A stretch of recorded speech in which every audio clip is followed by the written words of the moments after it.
Ilan sa kanila ay sina Terence Calatrava, former Undersecretary of Office of the Presidential Assistant of the Visayas of the Philippines, Kong Roman Romulo of Pasig City, Kong Jojo Ang of Usmag Ilonggo Party List, Congressman Patrick Michael Vargas of Quezon City,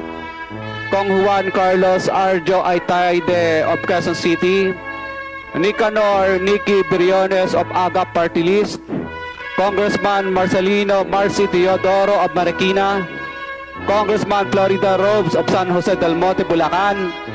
Congressman Leandro Jesus Madroño of Romblon,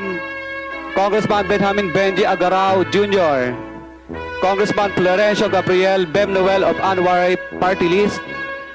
Kong Leo de Ode Tariela of Occidental Mindoro, Congressman Reynan Arrogancia of Quezon Province, Kong Marvin Rillo of Quezon City, Kong Teodoro Haresco of Aklan, Kong Antonieta Yudela of Sambuanga Sibugay,